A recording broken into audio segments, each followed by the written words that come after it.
morning. We are at the beautiful Pisac ruins, which are actually bigger than Machu Picchu. So we're here to explore. We've got an amazing backdrop behind us.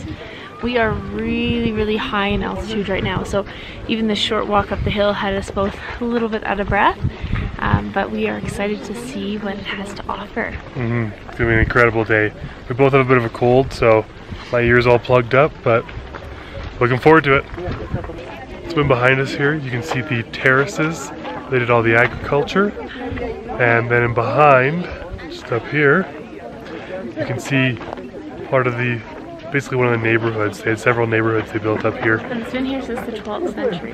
Yeah, they built it in the 12th century. I don't think the video does its justice. It's really crazy. Oh, it's incredible. It's huge site. It's absolutely gorgeous. And on we'll go, through the wastelands, through the highways, till my shadow turns to sun rays. And on. We are at the top of the Calacasa at Pisac ruins. And we're at 3,500 meters right now, which is really high. Yeah, which is like 11,000 feet, something I believe, or something along those lines. And it really shows. Like, it's incredible. The small amount of stairs you really have to take. It's not a huge hike. You can see down below there, but it absolutely knocks you out. I consider myself a very fit person, can handle a lot, and it just really knocks you out. It's incredible. I mean, my heart rate's back to normal now, really quick, but just any bit of exercise, and it feels like, someone else said it too, like it feels like your heart's coming out of your chest. Yeah, I mean, as soon as you sit down, take a few deep breaths, it's okay. But it was surprising because I don't think I actually expected that to be true. Like, it seems like, oh no, they just don't ever exercise, but no, it's true. Yeah, and I mean, granted, we haven't even been here for 24 hours, so we haven't really acclimatized, and we're at one of the highest points we're going to hit, probably, outside of maybe some sites in Cusco, but it still really is taking a hit on us. So hopefully by the time we hit Machu Picchu and we do the Huayna Picchu hike, we are well acclimatized, because that's going to be quite a bit harder than this one. Yeah. But enjoy the view, because it is incredible. Finding life along the way, melodies we haven't played. No, I don't want no rest. Echoing around these walls, fighting to create a song. I don't wanna miss a beat. And on we'll go,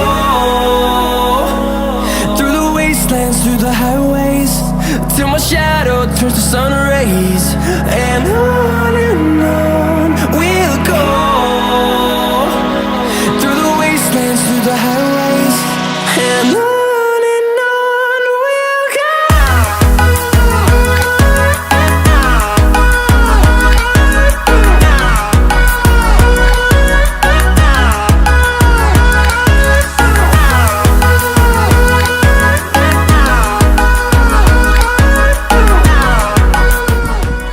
So we just finished our hike up here in Pisac, and spent about an hour and a half exploring the ruins, and it was a great experience.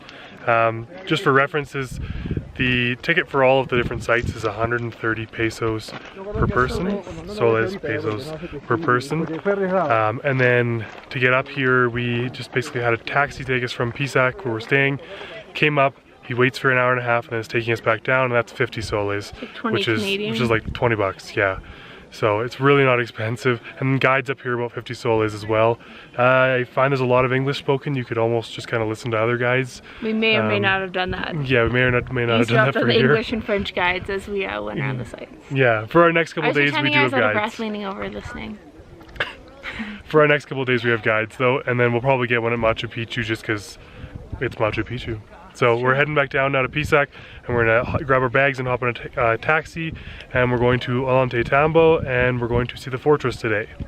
Yeah. This is what happens when you come to the ruins late in the day. So we got here just before a lot of these tour buses, which is great because there's a ton. So we have now arrived at the Ollantaytambo Fortress and ruins, and we picked sort of poor timing for this one apparently, because if you see behind me here, there are slews of people just heading up. So our timing wasn't the best for this one, but that's all right. And in behind here, Katie wanted to use the backdrop. We've got a couple of our friends here, a couple alpacas, which makes Katie very happy. Working our way to the top. We've only got a heart rate monitor though. Still got a decent way to go. It's pretty tiring at the altitude.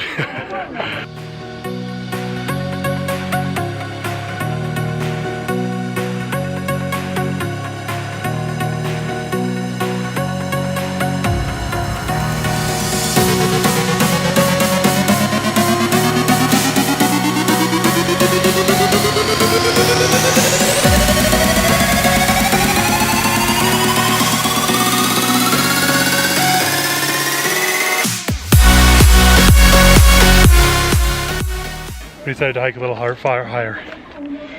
So we found this off the beaten path track that basically goes all the way to the top. We're gonna see how far up we can get. But it's not the easiest climb. We're on top of the world!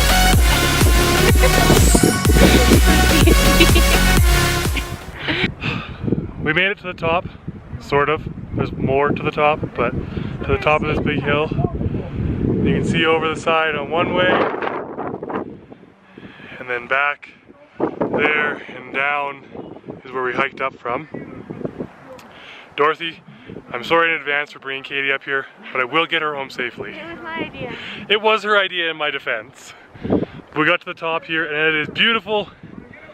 We're gonna hike down now because the site's closing. Hey, sir. Hello. What should we name him? Oh, Carl, of course. Carl. Carl, please. We are sitting down for dinner tonight and starting with a purple corn and pineapple juice alongside some cocoa tea. There it is, the guinea pig.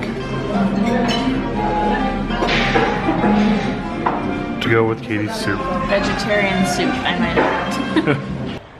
We just had a great dinner at a local restaurant here. Had some Peruvian food. I had guinea pig. Katie had a nice Vegetarian quinoa soup. And we got ourselves a little ice cream before we go to bed. And we're gonna head back to the hotel. Just hang out for a little bit and go to bed pretty early because we got a early morning tomorrow to do a half day touring of some ruins. And we both have colds, so we're trying to sleep them over. We'll see you tomorrow. Yeah.